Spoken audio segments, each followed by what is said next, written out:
This is one of my favourite stories of all time. Yeah. Which says a lot, doesn't it? Clifton Collins and the missing key to the crypto wallet and the Criminal Assets Bureau. And this case really is just one of the most spectacular Criminal Assets Bureau proceeds of crime cases ever taken. Now, Clifton Collins is a guy from Crumlin. Yeah. With no background in criminality whatsoever. Yeah, he's a guy from Crumlin who went the hippie route rather than the drug gang teenager selling drugs on the streets route. Totally not. From a very, very respectable family. Parents are still living there in Crumlin, and he has lived in and out of that, the family home all his life. But anyway, he was a bit of a green-fingered cannabis smoker. Yeah. And I get the impression from Clifton Collins that he was sort of this entrepreneurial type that was probably so bright that anything he put his hand to, he would have done well in. Do you know one of those type of people? So he basically was a cannabis smoker, and that became a big problem for him. Like, he was kind of like not just smoking on a night out, he was smoking constantly, which dulled some of his judgment. But around sort of 2010, 2011, he started what they call mining this Bitcoin currency and also growing cannabis in sort of grow houses in the west of Ireland. An unusual occupation for anybody outside the Vietnamese community, because they largely are running and working sometimes in slave labor in these grow houses. But he was a proper gardener. That's not the word for it. What am I talking? Horticulturalist. Yeah, he'd been a beekeeper as well, like before getting into the cannabis business, where he had bees and he sold honey at kind of farmers markets. So he was absolutely not the typical urban drug dealing type. And of course, the cannabis grow houses make huge amounts of money. I mean, we obviously speak about them so much less than cocaine, but the cannabis trade is still the number one business in Ireland in terms of generating money. So there's a huge amount of money to be made, even though the focus tends to be on cocaine because of the violence and the things that go with it. So he was able to do it because there is a technical expertise involved in cannabis grow houses.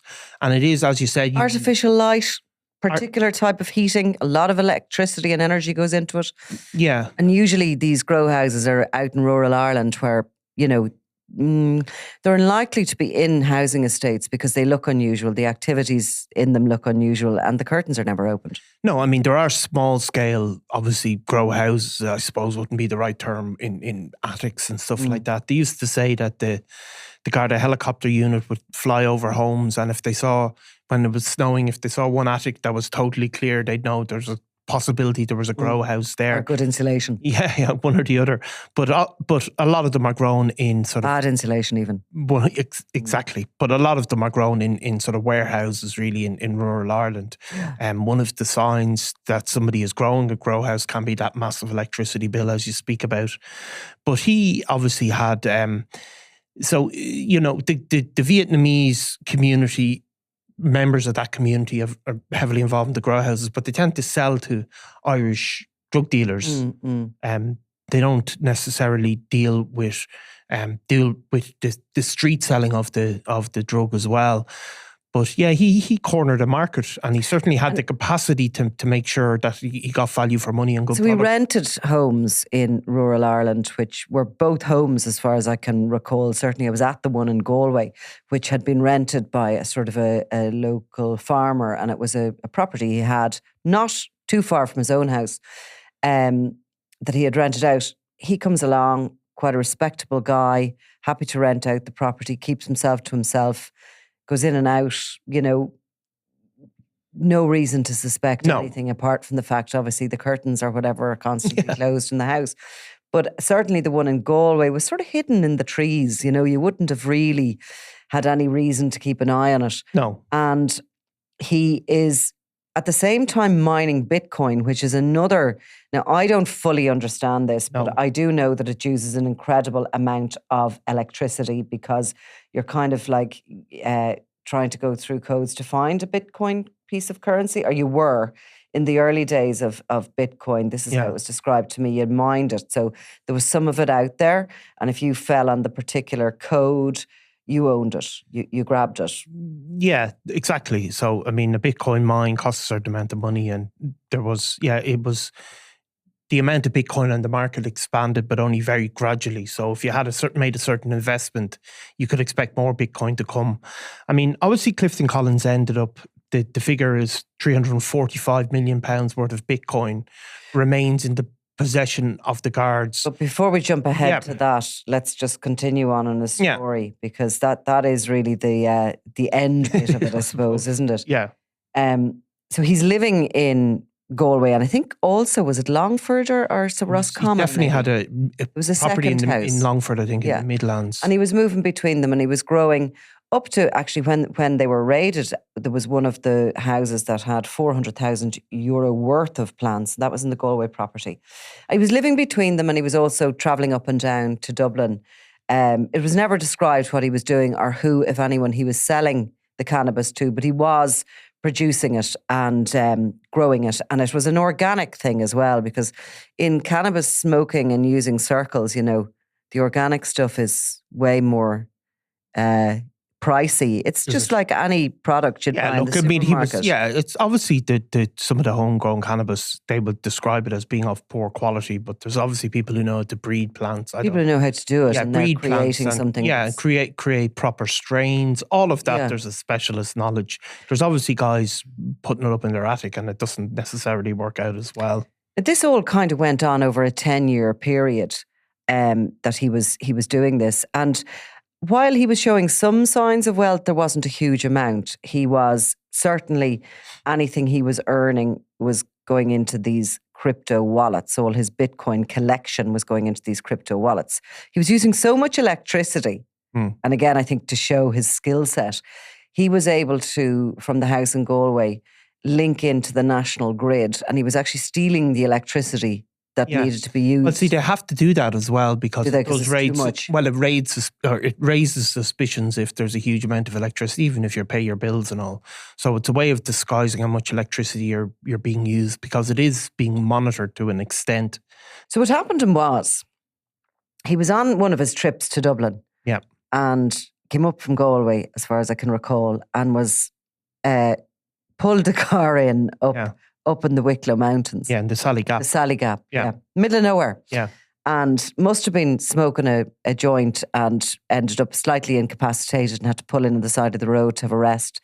And he was, unfortunately for him, the car was seen. There was obviously something wrong. Police approached, got the smell of the cannabis, basically arrested him. I think he had a certain amount of cannabis with him. €2,000 worth. €2,000 worth, which was obviously either for personal use or for onward sale. Again, there was never really an investigation into who he was supplying or anything.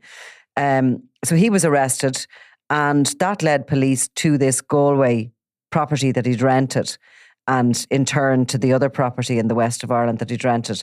And there in the Galway property, when they moved in, they found this massive amount of plants. Yeah. Every room in the house, I think, was taken up with the plants. The owner of the house would later complain about the place had been destroyed with these plants. It was all rigged up with the heating systems, the lighting systems that was needed to grow it. And these plants were in a certain part of their development. Yeah. Because clearly they are only worth that amount when they're going to be suitable for transferring into the actual product. Yeah, they have to be harvested, I don't know how long it takes. A few months anyway, I think, for them to grow to maturity. So that was Clifton Collins, and he ended up before the courts in relation to the stop on the road and the grow houses. But in the meantime, I think the Gardaí, and his background was looked at in the previous 10 years and what he'd been doing. And it was discovered that he had tried to operate as a honey producer, actually, and that he had rented an island off Galway, and that he had...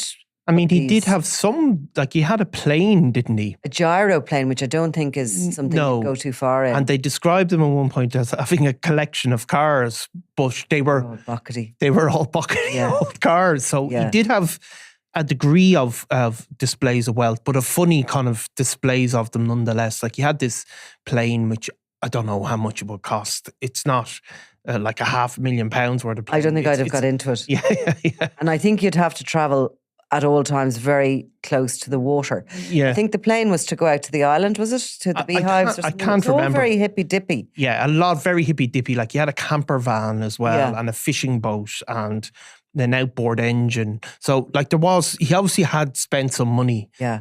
But no, he wasn't going around in a BMW, and a Canada Goose jacket or anything. But I like think that. because of the value of the cannabis plants in this rental home in Galway and, this other house that had, they, over the 10 years, they were kind of clocking up how much this guy could have earned. Yeah. Like, where's this money gone? Yeah. So the Criminal Assets Bureau are brought in. And the Criminal Assets Bureau discover that he's harvested all this Bitcoin. And, this case came to court while I was covering the proceeds of crime list. And it was fascinating every time it came because, the solicitors, the barristers for the state would describe how there was in excess of what they believed was 50 million in this wallet, in this crypto wallet, and that the state was making efforts to seize this wallet. Clifton Collins wasn't defending it or looking for it back or in any way, shape or form saying that it was put together by legitimate means. But all the while there was this story lurking in the background, which was when he was coming up to before he had been arrested, he had actually 12 digital wallets where he had all this Bitcoin, 6,000 in total pieces of Bitcoin locked away, which are all virtual, of course. They are. Anyway, they're not like gold coins that you'd find at the bottom of a rainbow. They aren't, no. Which you just tend not to find too many No. gold coins at the end of a rainbow anyway. But he had 6,000 of them divided between these 12 digital wallets. And he was smoking so much cannabis at the time that he was getting really paranoid that he was going to forget how to get into these wallets. So he decided that he'd put them all in the one wallet. Yeah. So he purchased, or whatever you do, one wallet.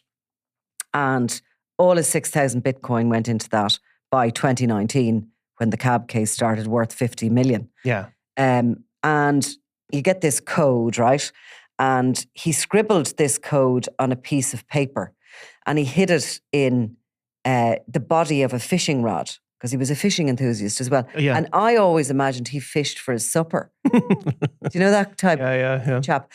Anyway, so the Criminal Assets Bureau understand that this huge amount of Bitcoin are in existence up in the clouds, wherever that is, that they need the number from the to open this digital wallet. Yeah. But Clifton Collins is telling them, I'll tell you where it is. It's in the fishing rod. Yeah.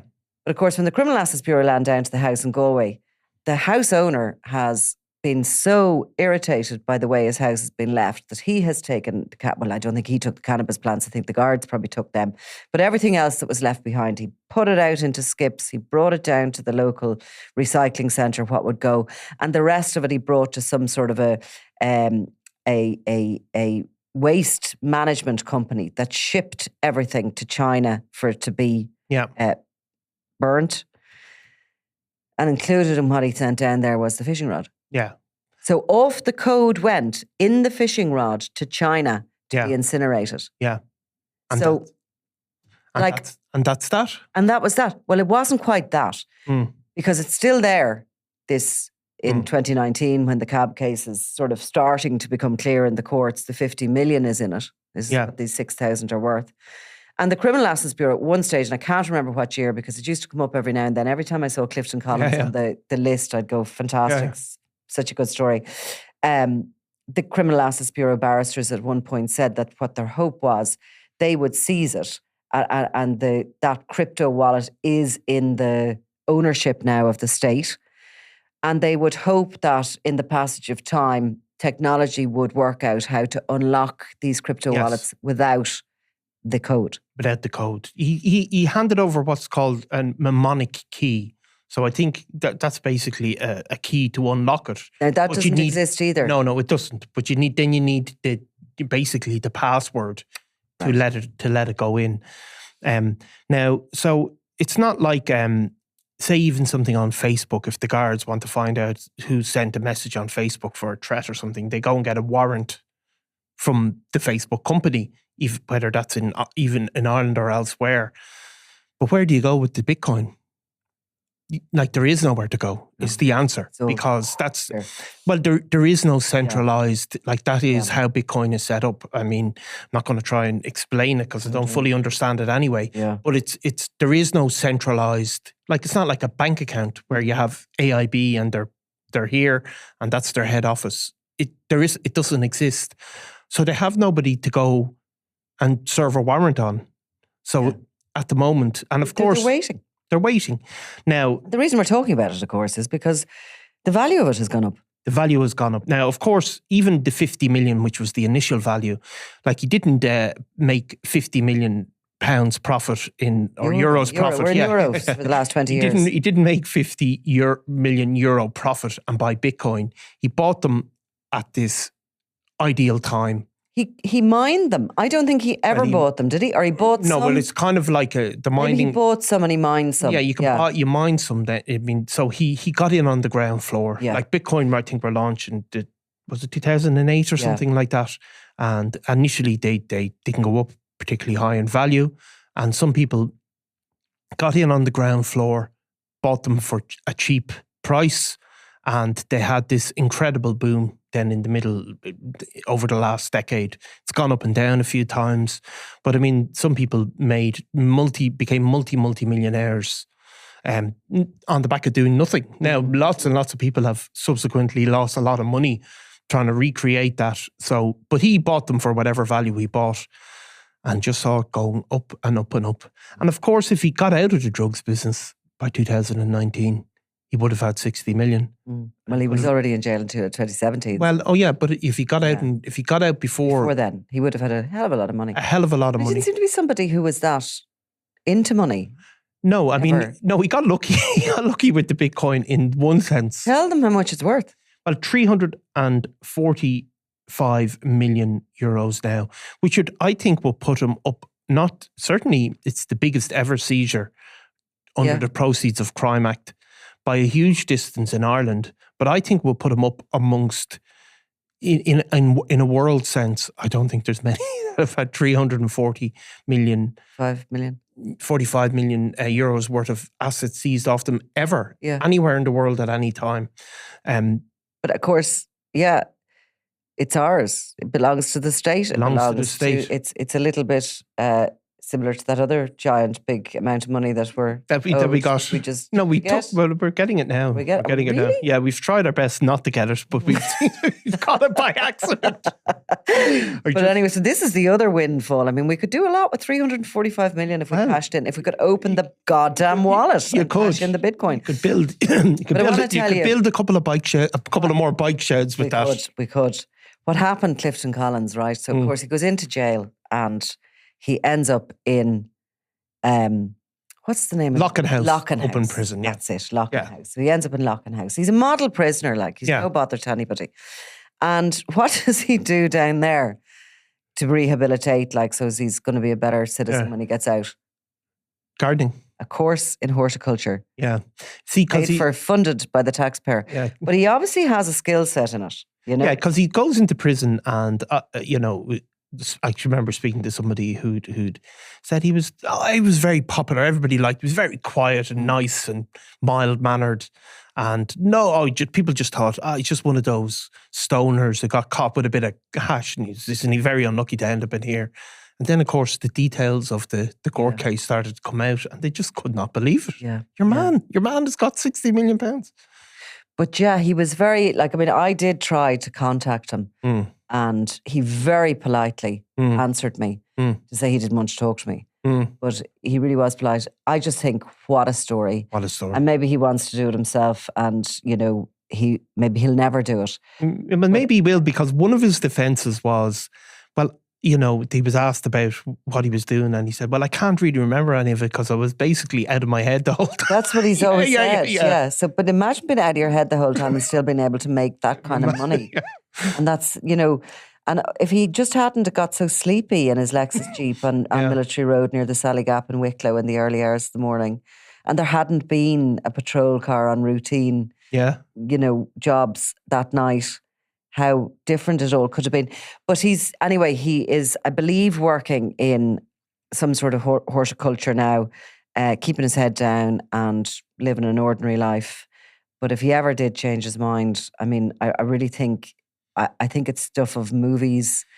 Absolutely. I think it's another one of those stories that gets mentioned all the time. Yeah.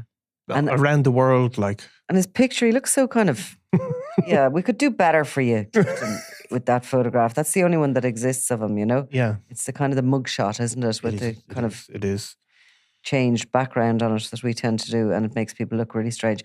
But anyway, that's it. Great story. And of course, it was mentioned again in the Criminal Assets Bureau proceeds of crime lists because it's still ongoing. And if anybody out there knows how to get into a digital wallet, I would think that the Criminal Assets Bureau would be delighted to hear from you. There you go. All right. Thanks, Nicola. Okay, now. I'm Nicola Tallant, and you're watching Crime World, a podcast about criminals, drugs, and the underworld in Ireland and across the globe. Make sure you subscribe to our channel and turn on notifications so you can be the first to watch all our latest episodes.